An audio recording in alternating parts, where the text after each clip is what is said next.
کائنات بنائی اس طرح سے گئی ہے کہ ہم اس کی تسخیر کر سکتے ہیں۔ تسخیر سے مراد یہ ہے کہ ہم اس میں انٹروین کر سکتے ہیں، ہم اس کو اپنے لیے استعمال کر سکتے ہیں۔ اور دوسری بات یہ ہے کہ انسان کے اندر وہ صلاحیت دی گئی ہے کہ وہ اس میں پینیٹریٹ کر سکے، اس کی تسخیر کر سکے۔ تو گویا جو تصور تسخیر ہے وہ اس بات کی گویا وضاحت کرتا ہے کہ this entire universe is basically human centric universe. بسم اللہ الرحمن الرحیم۔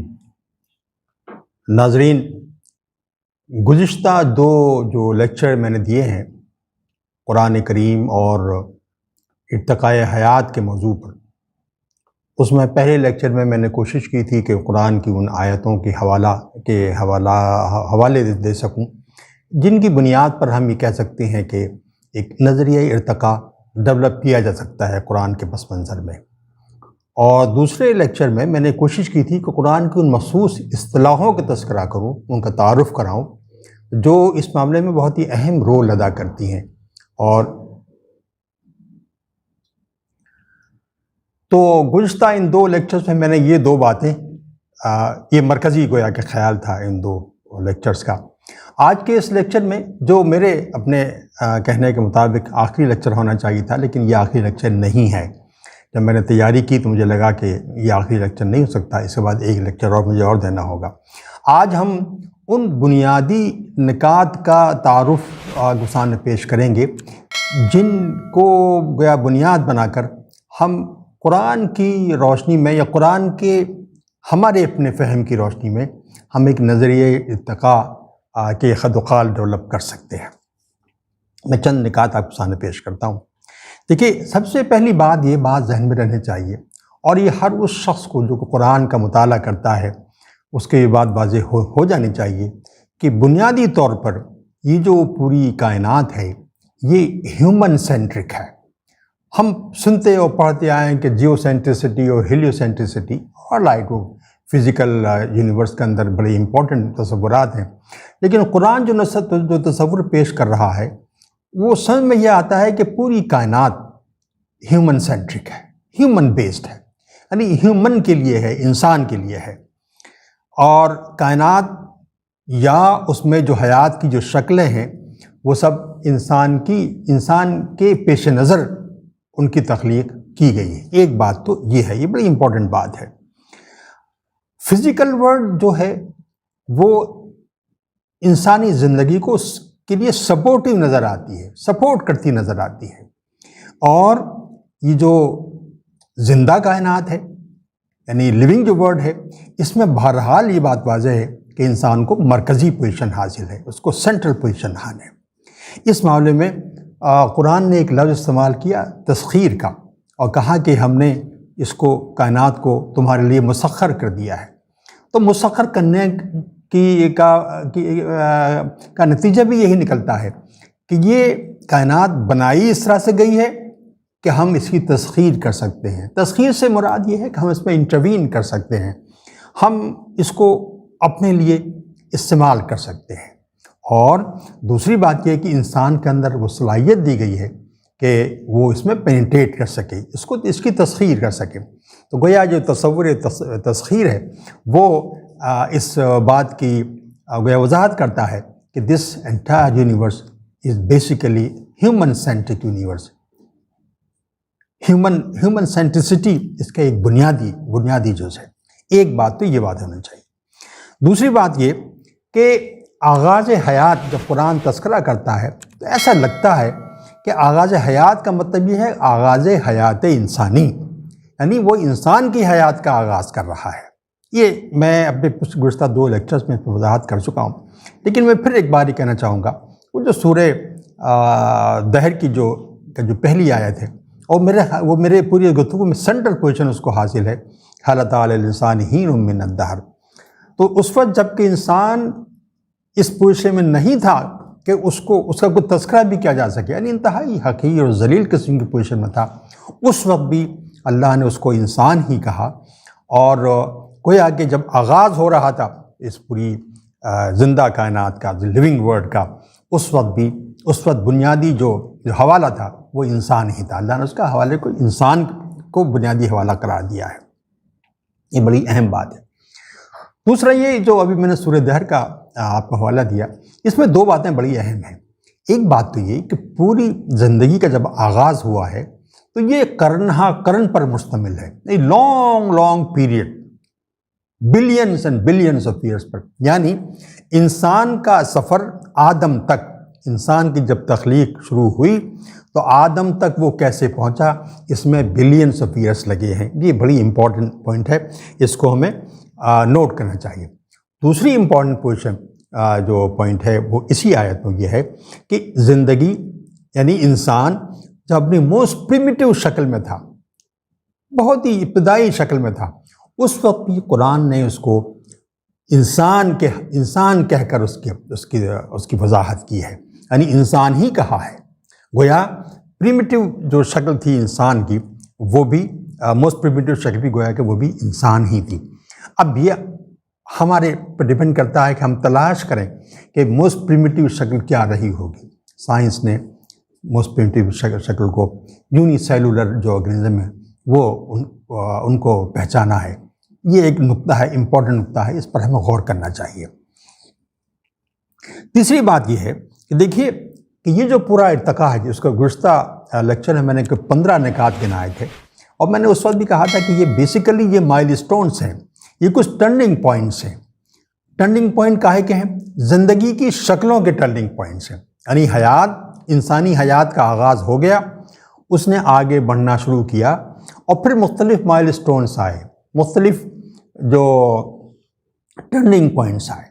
یہ جو مختلف نام قرآن لیتا ہے، 15 نکات میں نے ان کا حوالہ دیا تھا، تو وہ مقامات جو ہیں وہ اصل میں وہاں سے زندگی کی شکلوں نے ٹرن لیا ہے، وہ کسی اور کی طرف نکل گئی۔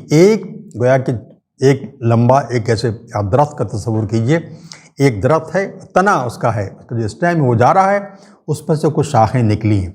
وہ شاخیں جو ہیں کبھی وہ یونی سیلولر آرگنزم بنے ہیں، کبھی ملٹی سیلولر آرگنزم بنے ہیں، پھر کبھی انسیکٹس اور جراثیم بنے ہیں، اس کے بعد پھر وہ چھوٹے چھوٹے جانور، چھوٹے چرند پرند بنے ہیں، پھر بڑے بڑے جانور بنے ہیں، اور آتے آتے پھر وہ ہومونائڈز بنے ہیں، اور الٹیمیٹ جو شکل ہے اس کی وہ پھر آدم تک بات پہنچی ہے۔ تو گیا کوئی اس طرح کی بات قرآن نظر لگتا ہے کہ ہمیں پیش کرتا ہے۔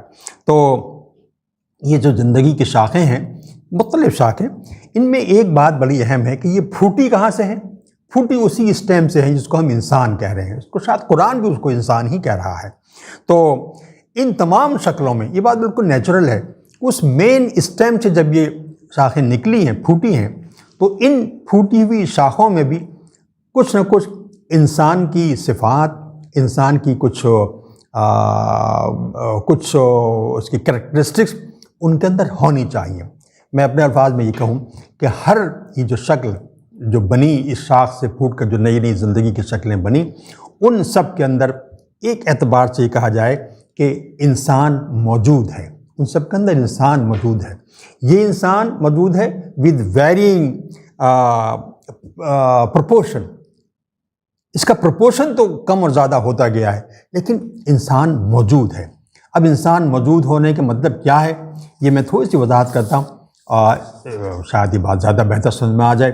دیکھیے یہ جو شکلیں بنی، نئی شکلیں بنی، تو ان شکلوں میں 3-4 چیزیں ان کو سمجھنے کے لیے یا ان کو بیٹر فہم ڈیولپ کرنے کے لیے 3 کم سے کم نقطے ایسے ان پر ہمیں غور کرنا چاہیے۔ ایک تو یہ کہ with the passage of time, وقت گزرنے کے ساتھ ساتھ زندگی کی ان نئی شکلوں میں اور خود انسان کے اندر بھی الٹیمیٹلی کیا ہوا کہ کمپلیکسٹی میں اضافہ ہوتا چلا گیا، یعنی یہ زندگی کی جو نئی شکلیں آئیں they became more and more complex.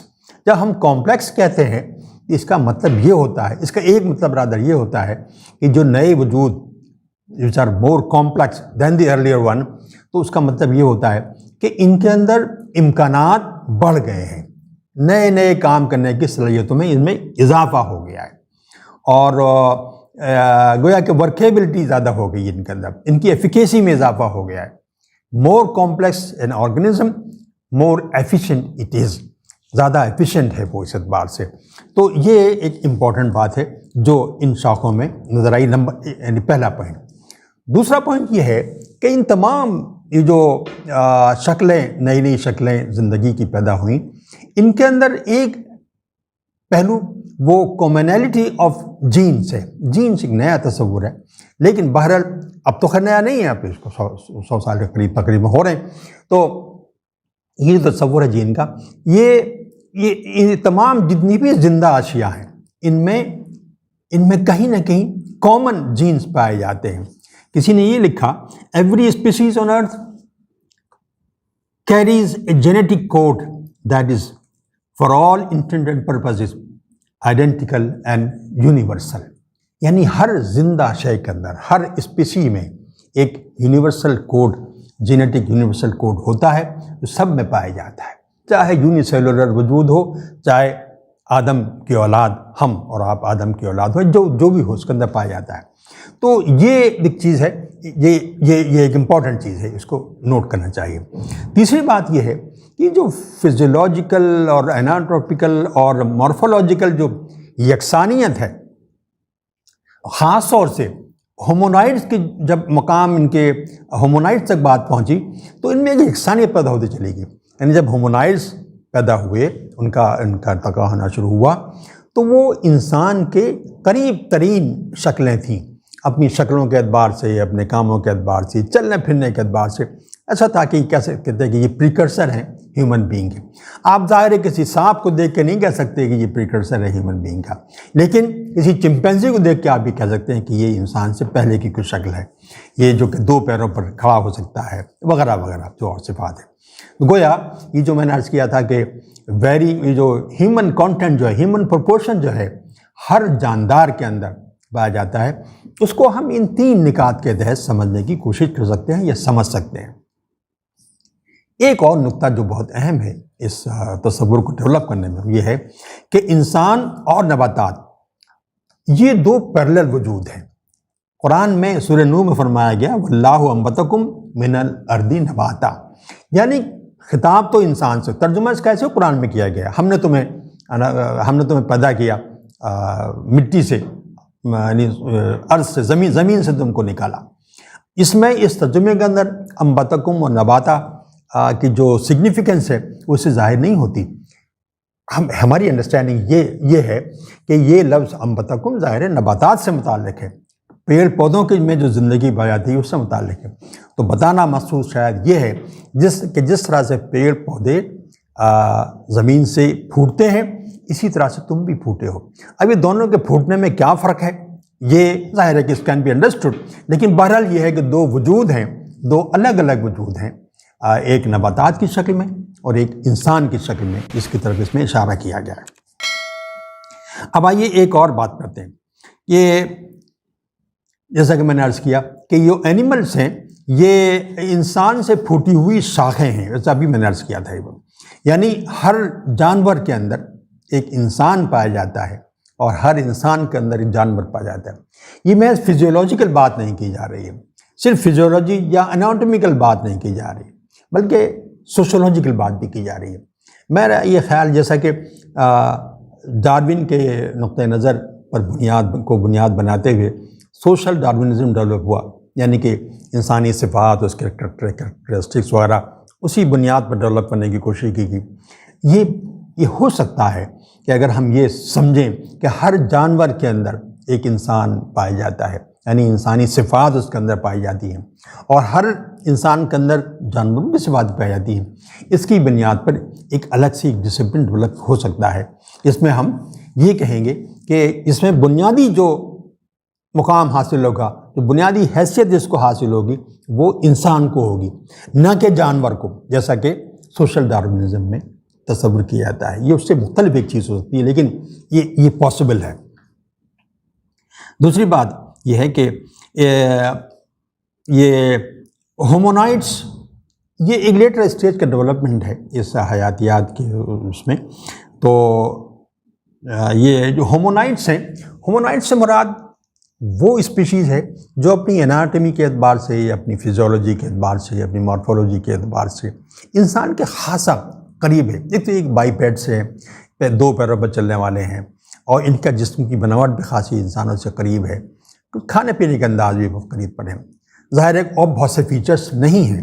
تو اب اس میں ابتدا جیسے قرآن نے کہا نا کہ ان کو ہم نے کو سننے کی اور بولنے کی صلاحیت دی اور کریٹیوٹی پیدا کی ان کے اندر. تو مطلب یہ کہ جیسے مثال کے طور پر بولنے کی جو صلاحیت ہے، بولنے سے مطلب ایسا نہیں کہ ہم لوگ انسان آج کے بول رہے ہیں، بلکہ آواز نکالنے کی. تو ایک جانوروں میں ایک جانور ہوں یا پرندے ہوں، ان کے اندر آواز نکالنے کی صلاحیت ایک خاص مرحلے میں پیدا ہوئی ہے. اس کی طرف اشارہ ہے کہ ہم نے ان کو سننے کی صلاحیت بھی دی، ان کو آواز بھی، ان کے اندر آواز کی صلاحیت بھی دی، اور پھر بتدریج ان کے اندر کریٹیو صلاحیتیں بھی پیدا ہونے لگی. جب ہم کہتے ہیں کہ کریٹیو صلاحیتیں پیدا ہونے لگی، اس کا مطلب یہ ہوتا ہے کہ کچھ نیورولوجیکل ڈیولپمنٹ بھی ہوا ان کے اندر. ظاہر یہ بہت گریجولی ہوا ہے. تو اب اس میں جیسے آپ دیکھیں کہ جو ہیومنائڈ کی جو مختلف شکلیں ہیں، جیسے ہومو ہیبلس، پھر ہومو ایریکٹس، پھر نیانڈرتھل، اور بعد میں پھر ہومو سیپینس. ہومو سیپینس قریب ترین انسان ہے. ہومو سیپینس ان جنرل، بلکہ آدم سے قبل یا آدم انسان کو بھی ہومو سیپین کہہ دیا جاتا ہے. لیکن اصل میں بعض چیزیں ایسی ہیں جو ان کے اندر نہیں پائی جاتی تھیں، جو صرف اور صرف آدم کا حصہ تھیں، جو صرف اور صرف آدم کے اندر پیدا ہوئی. اس سے قبل انسان کی جو بھی شکلیں رہی ہوں، ہومو سیپین چاہے کتنے بھی مختلف اعتبار سے کتنے بھی ایڈوانس رہے ہوں، ان کے اندر یہ چیز نہیں تھی. ہم اس پر ڈسکس ابھی نہیں کریں گے. اب جیسے یہی جب ڈیولپ ہوتے ہوتے قرآن نے کہا سورہ مومنون نے کہ خلقن آخرہ، پھر ہم نے کچھ نئی صورت پیدا کی. میرا خیال یہ کہ نئی صورت پیدا کرنے کی جو بات قرآن کہتا ہے، وہ شاید یہ ہومونائڈس کی طرف کہتا ہے کہ ہومونائڈس پیدا کیے. اس لیے یہ اب تک جو چلی آ رہی تھی شکلیں، یہ ہومونائڈ بالکل الگ تھے. یہ دو پیروں پر کھڑے ہو سکتے تھے، یہ ان کا آوازیں نکال سکتے تھے. گویا کہ یہ ایک ایسی شکل تھی جو نئی تھی، اور اس اعتبار سے اللہ نے اس کو پوائنٹ آؤٹ کیا ہے. تو یہ ہمیں ہمارے پیش نظر رہنا چاہیے. ایک بات میں نے اب عرض کیا کہ نیورولوجیکل جو ارتقاء ہوا ہے وہ بہت بعد میں ہوا ہے، اور اس کے نتیجے میں ظاہر ہے کہ دو باتیں. ایک تو یہ کہ تخلیق کی صلاحیتیں پیدا ہوئی ان کے اندر. آپ حضرت آدم علیہ السلام سے پہلے کی جو باقیات ملتی ہیں انسان، ان میں کچھ نہ کچھ ایسی صلاحیتیں مل جاتی ہیں جن کو آپ دیکھ کے اندازہ لگا سکتے ہیں کہ یہ کریٹیوٹی ان کے اندر تھوڑی سی آنے لگی تھی. مثلا یہی بات کہ وہ پتھروں کو تراش کر ہتھیار بناتے تھے، پتھروں کو تراش کر برتن بنا لیا کرتے تھے، پتھروں میں کو رگڑ کر آگ پیدا کر لیتے تھے. یہ سب جو ہے یہ آدم سے پہلے کی تاریخ ہے. آدم سے پہلے ظاہر ہے کہ یہ ہومونائڈس کی تاریخ ہے. یہ بات کسی کے سمجھ میں آئے یا نہ آئے، لیکن ہمارا خیال یہی ہے کہ یہ صورتحال ایسی ہی ہے. اس لیے کہ آدم کا ارائیول جو ہے وہ بہت ہی کانشیس بینگ کا ارائیول ہے، جو یہ جانتا ہے کہ غلط کیا ہے اور صحیح کیا ہے، اچھا کیا ہے اور برا کیا ہے. تو یہ آئیڈیولوجیکلی وہ جانتا ہے.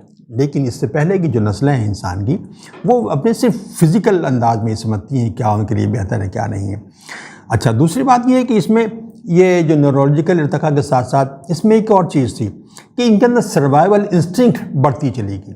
دا more civilised you are, survival instinct میں آپ کے اندر اتنی ہی بڑھتی چلی جائے گی. تو آپ دیکھتے ہیں کہ بعض اس میں سے ہومونائڈس کی جو بعض نسلیں تھیں، مثال کے طور پر یہ جو نیانڈرتھل تھے، یہ بالکل ناپید ہو گئے. ان کا ایسا لگتا ہے جیسے قتل عام ہوا، خون بہایا، جو زیادہ ایڈوانس انہوں نے بہایا، اور وہ یہ نسل بالکل ختم ہو گئی اور اب نہیں پائی جاتی. آپ میں یہ جو نام ملتا ہے ہم کو پیکنگ مین، جاوا مین، یہ اور اس طرح سے یورپ کے اندر جو نیانڈرتھل جو پائے جاتے تھے، بیسیکلی جو ڈومینیٹ ہوئے، جنہوں نے ڈومینیٹ کیا، وہ افریقہ سے نکلے ہوئے لوگ تھے. اور یہ بات واضح رہنی چاہیے کہ افریقہ صرف وہ افریقہ نہیں تھا جو کہ آج ہمیں نقشے میں نظر آتا ہے، بلکہ یہ پورا جو مڈل ایسٹرن پارٹ تھا یہ بھی اسی کا حصہ تھا. اب ایک آخری بات جو قرآن نے سورہ زمر میں کہی ہے، خلقکم من نفس واحدہ، اور تمہیں پیدا کیا نفس واحدہ سے. اب یہ نفس واحدہ بہت امپورٹنٹ، بڑی امپورٹنٹ یہ اصطلاح ہے. اس نے تمہیں تن واحد سے پیدا کیا، بعض جگہ اس کو تن واحد کہا گیا ہے.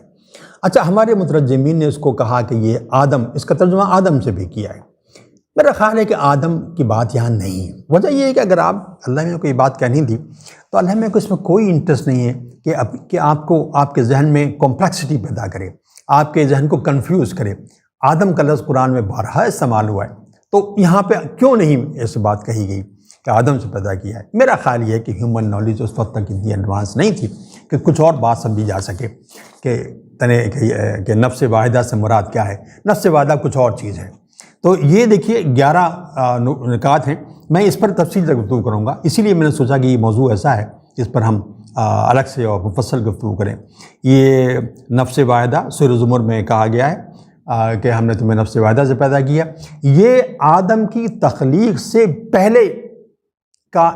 پہلے کی ایک مخلوق ہے جو آدم کے بہت قریب ہے، شاید اناٹمی میں نہ ہو، کم سے کم فزیولوجی میں قریب ہے، ممکن ہے نیورولوجیکل اعتبار سے بھی قریب ہو، لیکن بہرحال از ڈفرینٹ فرام آدم علیہ السلام کی جو نسل ہے اس سے مختلف ہے۔ تو یہاں خطاب انسان سے کیا جا رہا ہے کہ ہم نے تمہیں نفس واحدہ سے پیدا کیا، یعنی نفس واحدہ سے پیدا کرنے سے مراد آدم کو پیدا کیا، یعنی انسانوں کی بات نہیں ہے بلکہ آدم کو پیدا کیا۔ اکثر مترجمین نے اس کو ہماری پیدائش، ہمارے آغاز سے متعلق سمجھا ہے اس کو کہ ہمارا آغاز، کیونکہ ہمارا آغاز تو آدم و حوا کے ذریعے ہوا ہے، پوری نسل انسانی انہی کی نسل ہے، لیکن یہاں بتایا جا رہا ہے کہ آدم کو پیدا کیا نفس واحدہ سے۔ تو اب یہ دیکھیے 2 نقطے ہیں جہاں پر آ کر سوالات کھڑے ہو جاتے ہیں۔ ایک یہ کہ نفس واحدہ کیا ہے، اور نفس واحدہ کے سلسلے میں قرآن کا کوئی مزید کچھ اور بات کہتا ہے؟ میرا خیال ہے قرآن کہتا ہے، جب قرآن نے یہ بات کہی کہ عیسیٰ علیہ السلام کی پیدائش میں اور آدم کی پیدائش میں ایک قسم کی یکسانیت پائی جاتی ہے، ایک قسم کا سملیریٹیوز پایا جاتا ہے، یہ بڑی ریویلنگ آیت ہے۔ تو ہم اس میں سمجھنے کی کوشش کریں کہ نفس واحدہ کیا ہے اور نفس واحدہ کی اہمیت کیا ہے۔ ایک چیز تو یہ، دوسری بات جو میں نے کہی ہے یہ کہ پورے اس ایوولوشن کے اس پروسیس میں ایک مرحلہ ایسا آیا ہے جہاں یعنی ایک مرحلے تک تو یہ ہوا کہ انسان اور دوسری جو شکلیں زندگی کی جانوروں کی ہو سکتی تھیں وہ شکلیں ایک ساتھ گروتھ کرتے گئی۔ ایک مرحلہ ایسا آیا جہاں پر وہ ان کا سیپریشن ہو گیا، یعنی جیسا کہ میں نے عرض کیا کہ جو مختلف یہ اصطلاحیں قرآن نے استعمال کی ہیں یہ ٹرننگ پوائنٹس ہیں، وہاں سے نئی زندگی کی نئی شکلیں پیدا ہونے شروع ہو گئی ہیں۔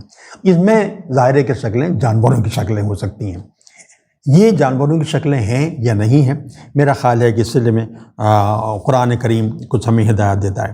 تو اور ایک آیت خصوصی طور پر اس میں قرآن میں موجود ہے جو کہ جس سے یہ نتیجہ نکالا جا سکتا ہے، لاجیکلی نکالا جا سکتا ہے اور شاید لینگویج کے اعتبار سے بھی، کہ یہ نسل وہ ہے جو کہ اس چلنے والی نسل سے، جو آدم کی نسل چلی، آدم کا جو شجرہ یا شجر جو چلا آ رہا تھا اس سے پھوٹی ہوئی شاخ ہے، مماثلت پائی جاتی ہے لیکن شاخ بہرحال الگ ہو گئی ہے۔